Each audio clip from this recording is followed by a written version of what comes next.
This woman posted in the Am I the A-hole subreddit saying, "Am I the a-hole for adopting a dog after I thought my boyfriend broke up with me?" I am totally sure she is not an a-hole, but let's look at the post. She says, "My boyfriend was going through a tough time and he said he needed a break. He said he was going to press pause on our relationship and go visit his family in Washington. I asked how you pause a relationship because I don't understand how that works. He said he needed some time to work on himself and asked me to respect that. After he left, I reached out to him a few times via text, asking him to let me know he arrived safe and to say hi to his mom for me. I received no response. I tried to call and left a message asking if he had broken up with me. I came to the conclusion that he'd ghosted me, and my friends agreed. I was bummed, and my best friend recommended I find something like a new hobby or a new show to watch that wouldn't make me think of my boyfriend. I decided to get a dog. My boyfriend is horribly allergic to pet dander, so I never even considered getting a pet. However, since he broke up with me, I decided to get one. He's a senior dog from the shelter that needed rescuing. He's low energy and likes to lay with his head in my lap while I read, work, or watch TV. After 6 weeks away, my boyfriend texted me that he was back and coming over tomorrow, which was yesterday, so we could talk. I was shocked and texted him back asking what he was talking about. He said he was back and ready to unpause our relationship. He said he would talk to me about everything the next day. I text back asking what relationship. He didn't answer. Yesterday, he showed up and told me he had done a lot of self-examination and was ready to move forward on his life path. He even wanted to talk about moving in together. Then he saw my dog and started freaking out. He asked me how I could get a dog when I know how sick he gets. I told him that since he broke up with me, I didn't think it mattered. He said he didn't break up with me. I said he ghosted me. He said he communicated with me telling me he was pressing pause in visiting family. I said not answering text is ghosting. We argued in circles and then he said he had to leave because he was getting an allergic reaction even though he was standing in the doorway, not inside. I feel like he broke up with me and it was okay that I got a dog. He said that he never did and therefore it's a horrible act of disregard to have gotten a dog. Which of us is right? My best friend said I should break up with him because he's a jerk. I don't think I should have to break up with someone that already broke up with me. If I break up with him, then I'm basically agreeing with him that he didn't break up with me and therefore I was an a-hole for getting the dog, right?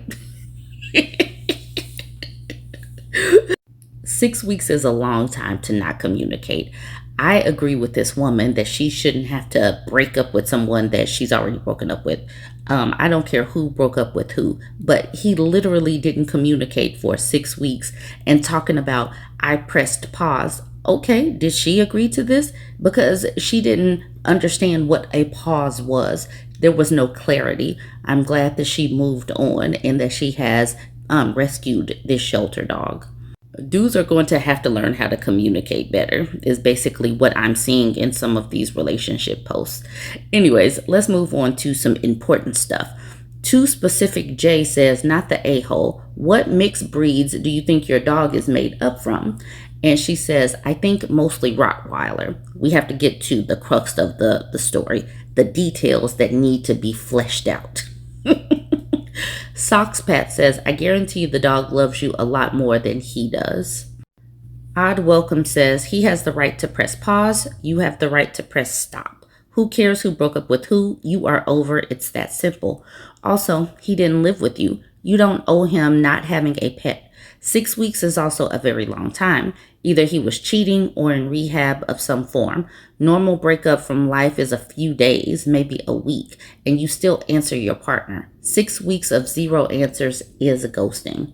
6 weeks of zero, that's totally ghosting. I agree. Here's the OP saying, I care. I didn't want to break up with him, but he cut me off, and to me, that signifies not being in a relationship anymore.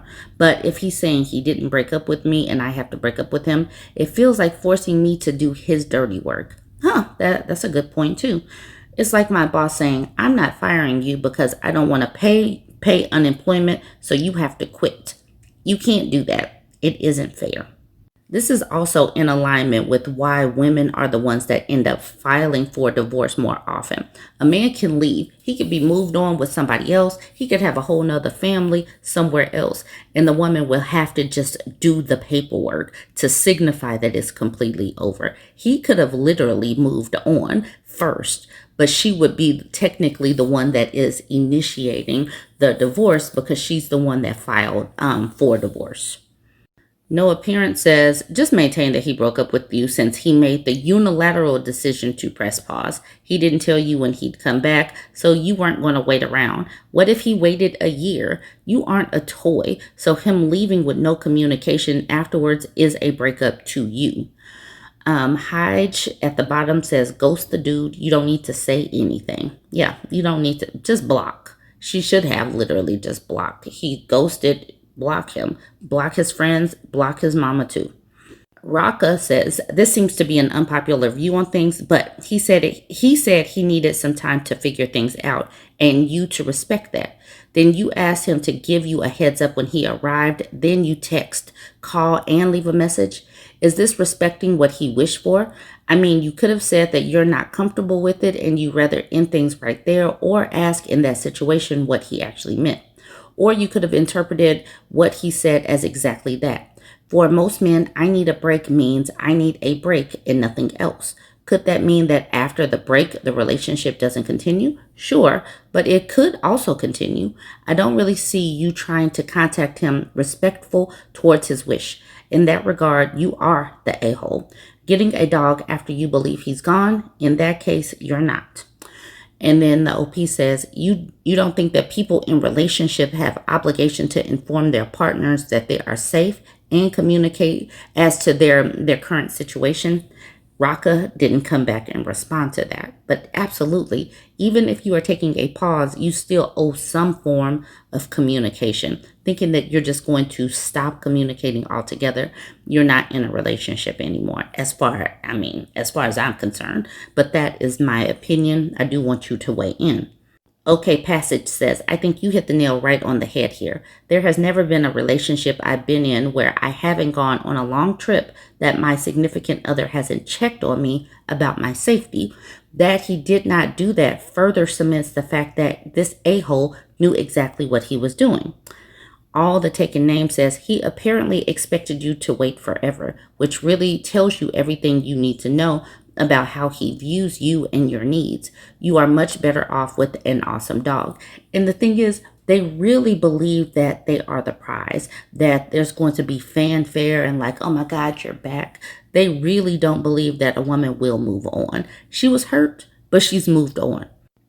And then finally at the bottom, Majestically Midnight says, what he did was selfish and disrespectful to you. He had no regard for your feelings for 6 weeks. And honestly, his actions make it seem like he's the only person in the relationship that matters to him. And with that, I am leaving it there. I want to know what you believe. I've already said what I believe. Let me know, do you think she's an a-hole for adopting a dog? I'm pretty sure I know how y'all, how y'all will land on this one. Don't forget to like, comment, and share.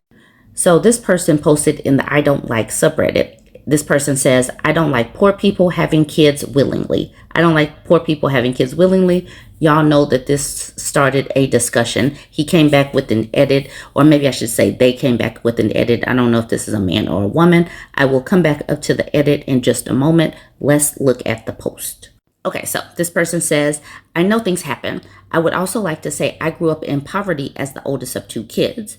I think intentionally getting pregnant and raising a kid when you can't financially support yourself comfortably is irresponsible and cruel to the kid or kids. The whole reproductive system in society is broken to bit. But this is one thing in particular that bugs the fluff out of me. Maybe because I grew up poor or because I am in a same gender marriage. But I really do not get this whole we are living paycheck to paycheck, no savings, and now my wife is pregnant. What do we do thing? You should have been using some form of contraception, but since it's too late for that, I would recommend either adoption or an abortion if it's early enough to still make that choice. But I am obviously not going to comment on these folks' posts telling them to give up the fetus or that they did this to themselves. I also do not get wanting to raise a kid in America or really anywhere right now in 2025. I just finally had to say this after one too many posts in the poor, frugal, poverty support subs talking about being pregnant or having kids in these financial situations. I have seen some of those posts in the poor subreddit. They are definitely heart wrenching. And I've seen some from the perspective of a teenager in that situation, and it is heartbreaking. I agree. If you can barely support yourself, I do not understand getting pregnant willingly or getting someone pregnant willingly because it's just setting them up. Why are you setting a baby up to be in survival mode at all times? But y'all already know I'm on team let the birth rate plummet to hell. But I wanted to jump into this one because that title grabbed me and so many people do automatically start clutching at their pearls. Let's go back up to the edit before I get into some of the comments. This person says, okay, wow, LOL, ETA. Y'all are wilding out over nothing. Eugenics is gross, and that is not what I'm saying. Just because I don't like something doesn't mean I believe it should be eradicated or whatever. I also hate rich people, FYI. Billionaires, millionaires, wealthy monarchs, etc. should be taxed out of existence, in my opinion. Ultimately, because I am never having kids, my opinion on that is just an opinion that I wanted to rant about because I think intentionally having kids when you are living on ramen is irresponsible, but people do it and always have. If that is the life you choose, go for it. But I also believe things like shelter, food, water, etc. The basic living needs should be community-free resources, not industries of profit. So, just because I personally don't like kids and don't want them doesn't mean I think parents or kids should die or suffer from their circumstances. Too many of y'all read something online like a rant and think it is a summary of someone's whole outlook. I was just voicing a dislike. I think this does sound like a man. I'm not exactly sure. Go ahead and weigh in. It doesn't really matter because what this person is saying, I believe is true. And I don't think that this is what eugenics is because people that can't support themselves, like starving, not having shelter, having to be outside. Here in Vegas, it is 100 degrees. It was over 100 degrees yesterday. Could you imagine not having a house in that situation or how stressful it would be to be on the brink of losing your house or not being able to pay your air conditioning? Pay for electricity so you can have air conditioning. You and your children would be miserable if you lived in a cold place and you couldn't afford to pay for gas so you would have heat. You would be miserable. People need to think about that. Family planning is financial planning. The reader says if someone is not financially okay, they must think twice about having a child right away. I love children and babies, but the innocent child doesn't deserve to experience the poor quality of life many experience today. Blame me, I did it says. It's called being selfish. If you are having a kid and clearly cannot afford it, you are being selfish.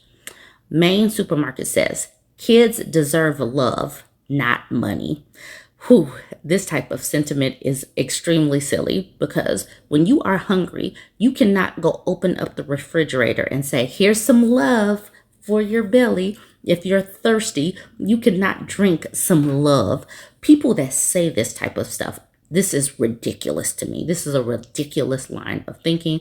Children need love. Absolutely. They need support, care, cuddles, all of that. But you also need to have some money so you can buy them some food and some clothes that fit and have some clean and running water and have a safe home for them to live in. People need to stop with this. You need love. Okay, cool. What bill is that going to pay? Spike Stang says, as someone raised in poverty, love alone is not enough. Choosing to have a kid knowing they will never have enough food or clothing to get through the winter without being cold and hungry is intentional, preemptive neglect. Gishley says, this is romanticizing. I too grew up quite poor, and it has had a very big effect on my life, in my mood, in my self esteem, and that I don't like the world or enjoy life that much. I am sad and bitter I never got to experience so many of the normal things because we had no money to go anywhere to do anything. Just sitting at home every day, eating cheap, untasty food, and wearing ugly clothes. Never anything nice. So that is coming from the perspective of someone that grew up poor. Please do not have kids if you are barely surviving yourself. It would be terrible to bring a child into that. Ordinary Word says, last I checked, they don't take love at the grocery store, maybe behind it. Okay. Karma says, another person raised in poverty here. My parents loved us very much, but life was really, really hard and it's affected me to this day. Yours is a very nice view to have, but unfortunately, that's all it is. It's like how people who truly believe that money can't buy happiness are those who typically haven't ever had to struggle financially. And then Rosemary says, you're completely right. The only people trying to defend it are the ones who can't cope with the idea their parents aren't perfect and you can't glamorize poverty forever. It's some serious cope. Yeah, some people do cope with how they were raised or how they chose to raise their children by saying that type of thing. But you literally need both love and finances to raise children, to raise yourself. Every single day, it is expensive. Every day, you use up some items and then you have to go to the store to replace them. Every time you step out the house, it's like $100 some kind of way. Evelyn Devlin says you can't raise kids on love and air. They need food, clothes, shelter, education, etc. Jamaican Me Cry says love doesn't buy groceries or pay rent. Blame Me I Did It says they deserve both. Love doesn't keep you from starving. Oberon Kenobi says, have you discovered the magic ability to turn love into food and shelter? Awesome. All right, so y'all see where people are going with this. I do want to know what your take is. I agree with this. There are so many reasons to not have children these days. And like I said, every single time I walk out the door, I feel like we pay $88 to $120 just to be outside. It's expensive to be outside, and kids want to go out and do things and enjoy things, and we do too. Being in the house just looking at each other would get boring. So it's like you have to take all of these things into account. What did I say? Family planning is financial planning. So definitely really think long and hard about bringing someone into the world. And these days, we actually have choices. It's not just the default to be a parent. You actually get to opt in or opt out. So make informed decisions. I'm scrolling TikTok and I come across this advice from a man to other men. And this is hysterical to me because men will keep other men lonely. And I am here for it. This male loneliness epidemic needs to be a pandemic. And the advice that they give each other, all of this dribble, it is hilarious to me, but it also is a whole cycle of the reason why the loneliness epidemic will turn into a pandemic. So he says, men, never date or marry. Nurses, single mothers, party girls, girls with tattoos, feminists, hey, feminists here, horse girls, lawyers, here's why. The horse girls, okay, that was kind of an interesting one, but he probably should have said, pet girls in general. But let's look at his reasons. I thought dudes like nurses. You see the whole thing where they're getting engaged right after graduation or right before graduation. So I thought they liked nurses, but this one does not like nurses. He says, nurses are seen as kind and nurturing, but marriage shows their other side. They deal with pain, blood, death, and trauma daily. So when they get home, they are often emotionally drained. They might not have energy left to love, support, or even talk. They're used to taking control and giving orders at work. That doesn't turn off when they enter a relationship. It makes them hard to lead, hard to correct, and hard to deal with. Okay, he needs a submissive type. And okay, that's the reason why he doesn't want a nurse. They think they know better than you, even about your own body or choices. As a man, you need a soft, supportive woman, not a tired one who sees you like another patient. So this all goes back to she's not malleable and she's not going to just follow behind you, even with something that she is probably more versed on. Got it. We already know they can't stand single mothers, but here are the reasons. She might seem mature, responsible, and kind, but her life is already full and you're not number one. Her child will always come first. You'll come second or even third. You'll pay for food, school, and fun for a kid that isn't even yours. You'll constantly deal with her baby daddy in the background, her child's emotional needs, and her lack of time for you. If she breaks up with you, you'll lose both her and her child you got attached to. That's emotional pain you don't need. These dudes barely get attached to their own children. You're not going out here really getting attached to somebody else's kids. They barely are attaching to their own kids. A real man builds his own family. He doesn't inherit another man's burden. And the thing is, these men would still become second, third, or fourth to their own children because kids come first, in my opinion. Kids come first until such time that they are able to be on their own. Men do not come first. I'm sorry. I know they come first in their own brain, but not in reality.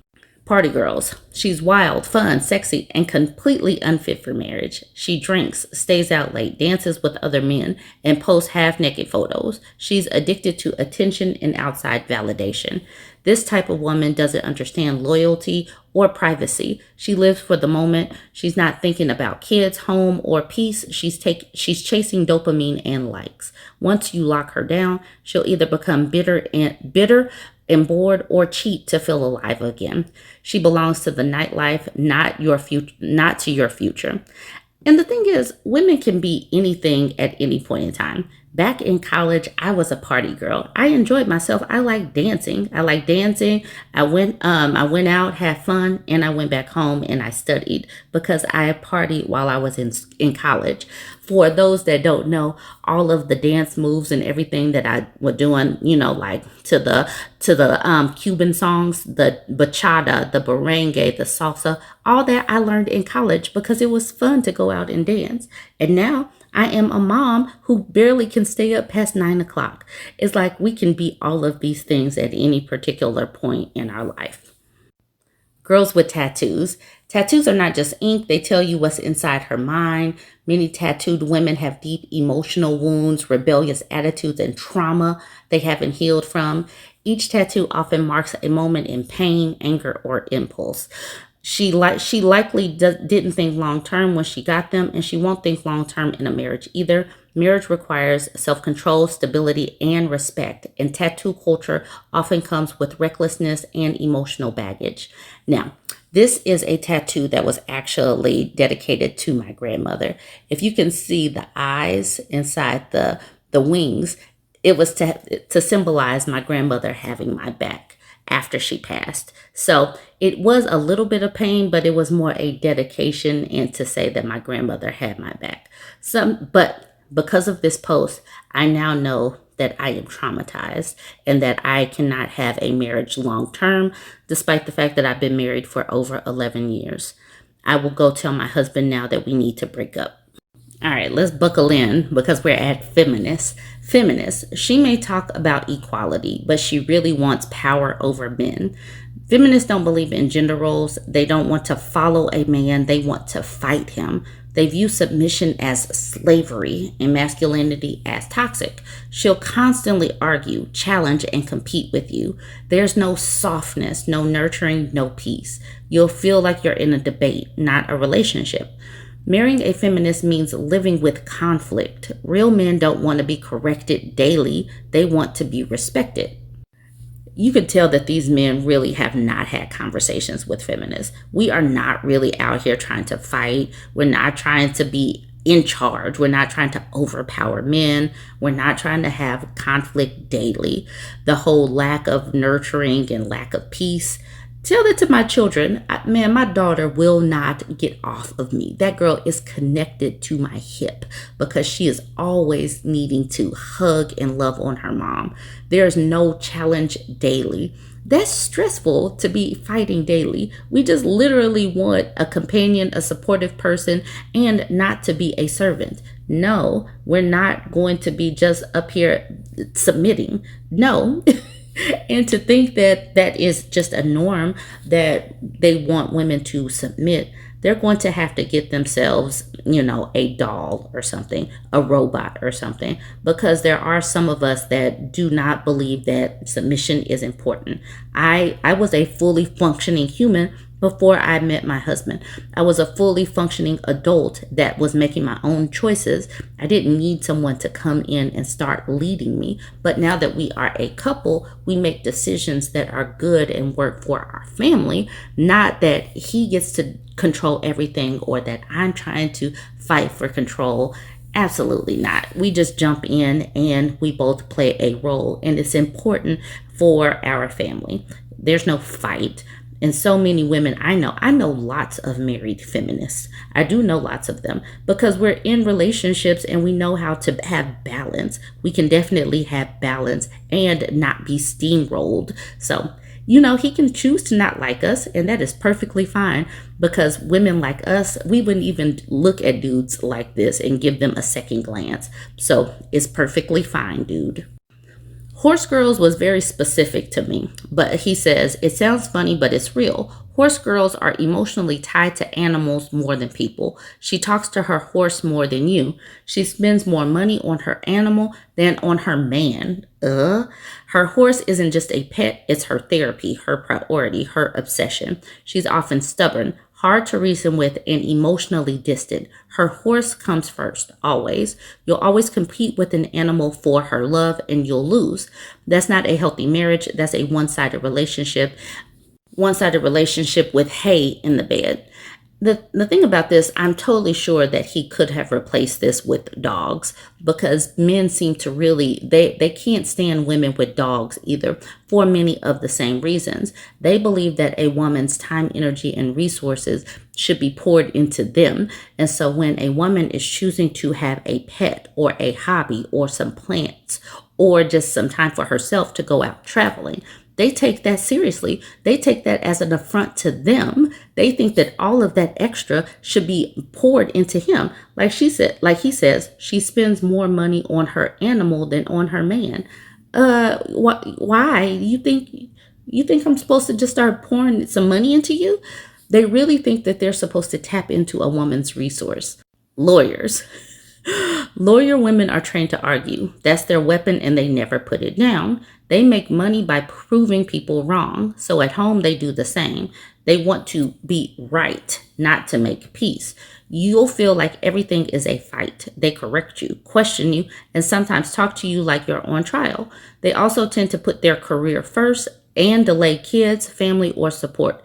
They're cold, calculated, and emotionally shut off. You won't feel loved. You'll feel managed. Marriage should feel like home, not court.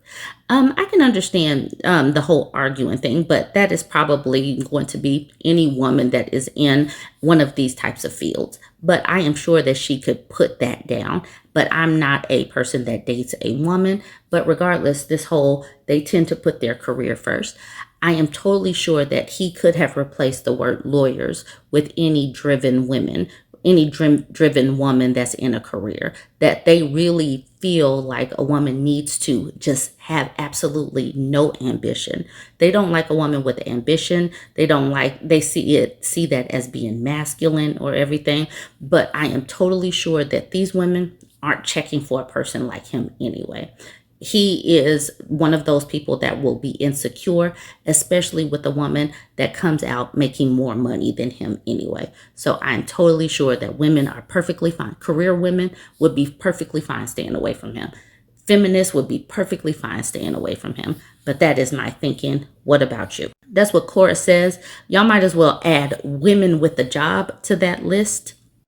Plantalicious says, men who dismiss women for being single mothers, nurses, lawyers, feminists, tattooed, independent, or passionate about life reveal their own limitations. High value women intimidate low value men, not because there's something wrong with the women, but because these men lack depth, confidence, and capacity to match their strength. You're not rejecting them, they're simply out of your league. These dudes can't even get close to women like this, independent thinking women. That's the reason why they're always talking about getting a young woman that they can mold, because these women, we're already out here. We have thoughts, we can stand on our own, and we don't need them. And they know that. That's the reason why they try to reject women that wouldn't even look in their direction. I'm not going to do too many of these comments. I'm going to end with this one. Lovely Ches says, then I hope you find the man of your dreams, sir. Kelly says, a specific type of man doesn't want a woman with a career, money, or priorities outside of him because he can't control her. And then Essie says, yes, don't date us. Don't marry us. Leave us alone, please. And then Jane says, weird. Every one of those categories I know personally has a male partner, not just a man, not just a male, but a high value men, but high value men. Is this a list for low value men to avoid? All right, y'all. Join the conversation. Let me know what you think about this one. I thought it was kind of funny, but I want to hear what you have to say. For all the men that are in this video right here saying, oh yeah, you don't want to date this type of woman or that type of woman, don't say another motherfucking thing about no lonely man, not a goddamn thing, okay?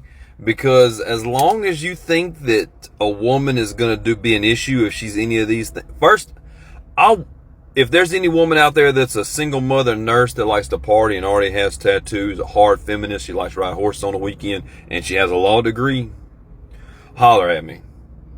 Because you are accomplished as fuck. And I would love to see about I can build a barn with my bare damn hands. Promise you that. Okay? I'm not going to be real good at law, but I'll listen to you. I promise. The business could use that. But look, at the end of the day, men are putting themselves in bad positions. Like, men are the problem here. And as soon as we figure this out collectively, then it'll be okay. Because tell me what other way you got the worst small d energy of your entire fucking life than to say that you're not going to date any of these types of women. Those women don't want to date you. You're already outside of the club. You're already excluded. So you saying that you're not going to date them is like music to their ears. Literally. Like, please stay out of their DMs also then. Stop. And their posts. Don't. Their hair's blue. Get over it. They have tattoos. Get over it. The woman's successful. Get the fuck over it. She does not need your $18 an hour job to be successful. And that's where you have a problem with it, is that she doesn't have to depend on you. Even though she's been more oppressed than you in society, she's now become successful. More successful than you did. You think that your appendage gives you some type of grandeur over her or something. You think that you can command her to do the things that you think that she should do. This post has a big long thing on it, stupid as hell, talking about women being submissive and they're not going to listen and stuff. Why the fuck will she listen to you? You don't have no goddamn law degree. You've not done anything in your life. You just can change the oil, if you can change the oil and the brake pads on the car. You just can do that. Why would she date you? She's got to nurse you and take care of you and tell you to take your vitamin gummies and shit. Come on now. Fuck out of here. Men, help yourself. Alabama fella came across this exact same post and he had some thoughts on it. And I thought that it would be interesting to hear a man's take on this dude's list. So let's go ahead and check him out.